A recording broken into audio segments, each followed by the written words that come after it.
Welcome to week 7. 6 down, 2 more to go. And this week we're looking at MLA citations. We already covered MLA format in the first week, but now what is MLA style?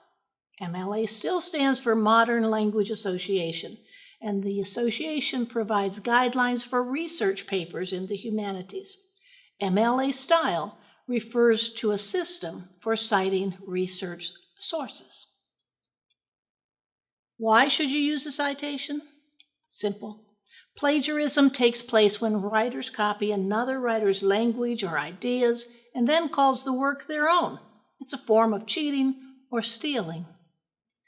Citing gives credit where credit is due. It identifies and credits the source used in the research paper. This allows others to locate and review the written material, to verify, to get more information. Plagiarism is a very important thing in college.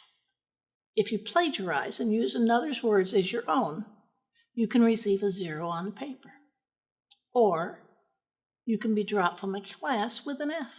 Or, in drastic cases, you can actually be expelled from college. Plagiarism is important. Don't do it. When you borrow from other sources to support your argument or research, you must give proper credit. And by crediting your sources, you avoid plagiarism altogether. If you don't cite a source, you are guilty of plagiarism. So how do you cite? There are 2 parts to citing according to MLA style. One is brief in-text citation in parentheses within the body of your essay or paper.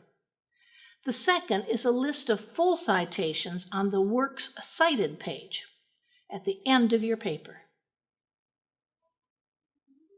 When you cite in text within parentheses, it is called parenthetical citation. Great word, parenthetical citation.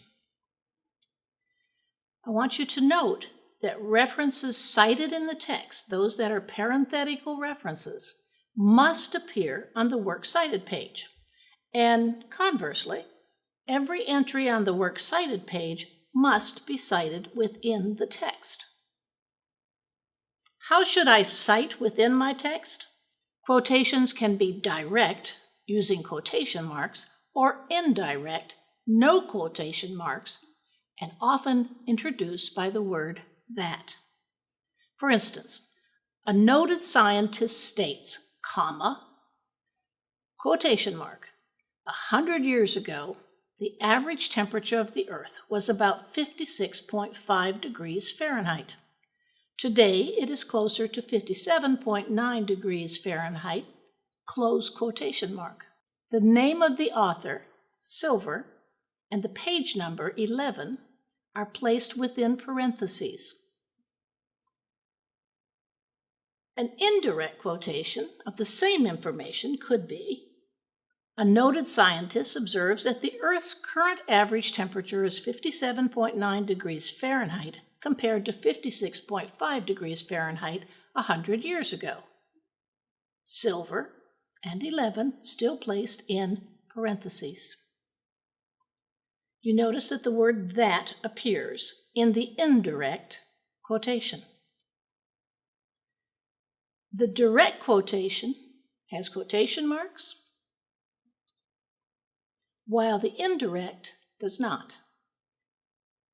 It is important to note that at the end of each quotation mark, the period is after the author's name and page numbers. You must provide information that will allow the reader to locate exactly where you found information in your sources.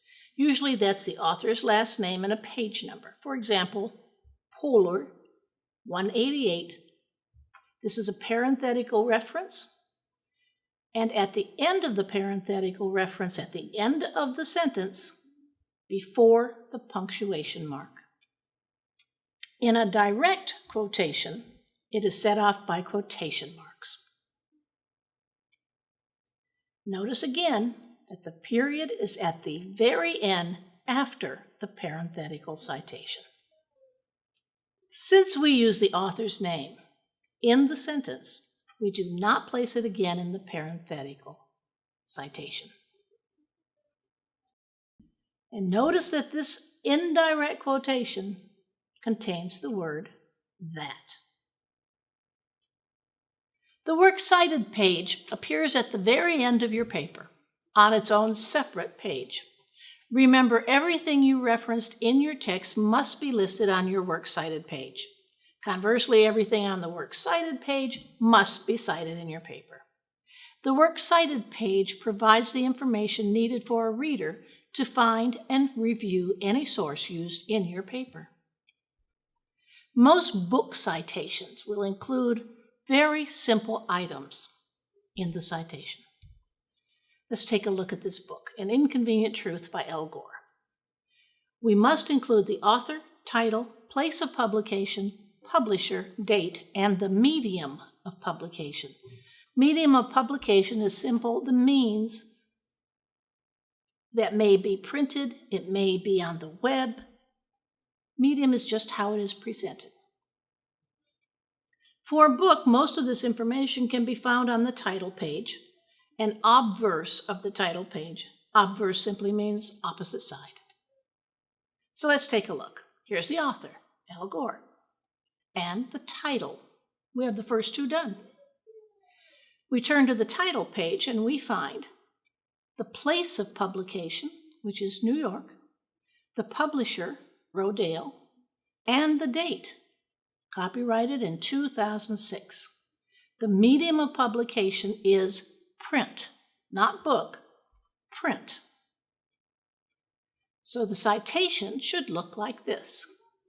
We have the author, last name, comma, first name, and then a period. We use an italicized title, and at the end of the title, a period. We have the city, New York, followed by a colon. The publisher, Rodale, followed by a comma. We have the year of publication, followed by a period. And finally, the medium of publication, followed by another period. The punctuation in a citation is very important, and it is always followed in MLA format. So where are articles found? Yes, we're asking you, where are articles found? And indeed, articles are found in periodicals. So let's look at citations for periodicals. For an article taken from a journal or a magazine, you need the author, the article title, the periodical title, the date of publication, the pages, and the medium of publication. Most print articles include all of this information, so let's see where we find it. It will look like this when you're finished, much like a book, but with a few added features. In MLA format, it's important to note this side note. When documenting sources using MLA style, the months are very important when it comes to periodicals. And any month with 4 or fewer letters, for instance, May, June, July, they are not abbreviated. All remaining months are abbreviated. When we look at internet sources, perhaps we want to make a better choice. Internet sources can be difficult because it's hard to find information for them. Look at all the things you must have cited on this particular source. Author, title of article, website, editor, site publisher, date of publication, date of access, and a URL perhaps. MLA style says URLs are optional, but some instructors may require them. So ask your instructor if the URL is necessary. Looking at a website, such as this one, where are we going to find the information? The author for this article is nowhere to be found. We do have, however, the title, Iraq Conflict Profile. We have the website, Insights on Conflict, and we have the site publisher. It's published by Peace Direct. Let's look a little further. The date of publication. For some sites, you'll find a date, and you'll also find that the website has been updated periodically. Choose the most recent date or the last update. In this case, it's March 2014. Or you may enter ND for no date provided. The medium of publication is the web. The date of access is when you actually found this on the internet. And if you look at the very bottom of your page, you will see that the time and date are shown in the right-hand corner. So this is how one cites an internet source. The title of the article, followed by a period, the website, period, site publisher, period, date of publication, period, the medium of publication, period, and the date of access, period. Here on campus, any computer can access the Kingwood Library, and within our library, you will find databases. Our databases contain periodicals and journals on multiple subjects on anything you want to research. You can access the same databases at home or at a Starbucks using your library card. On the back of your library card, there is an access code under the barcode that you enter, and you are free to come into the Kingwood Library. It's important to understand that a great deal of time and effort and money go into the information found in college databases. On the other hand, the internet, there is a great deal of freedom. There are no editors. There is no one to check that the information is reliable or verifiable.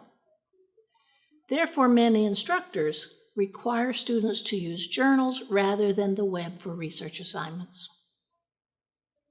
When you cite a journal, you have a long list of items to include. The author, the article title, the journal title, the volume, the issue, the year, the pages, the database, the medium of publication, and the access date, if you did this electronically through our access to the Kingwood Library. Let's take a look at a journal called Virulence. This is an entire journal dedicated to the study of viruses. Here's an article, Middle East Respiratory Syndrome, or MERS. This is an article about a viral pneumonia, and you're using this for your research today.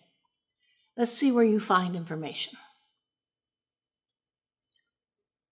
Here is the journal title in the upper right-hand corner, Virulence, followed by 5:6. That is the volume.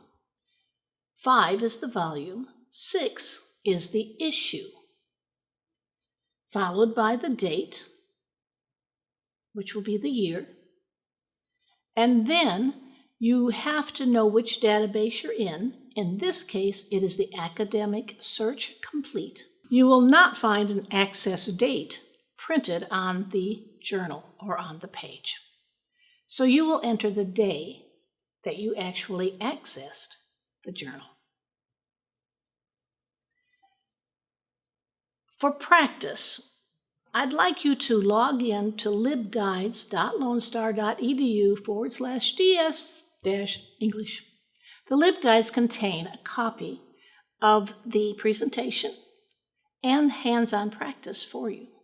I'd like you to open MLA Citations, Hands-on Practice, and MLA Citation Activity for Journal Articles. Since most of your research is going to involve journals, it's important that you practice the citations. This is what you'll see when you open these documents.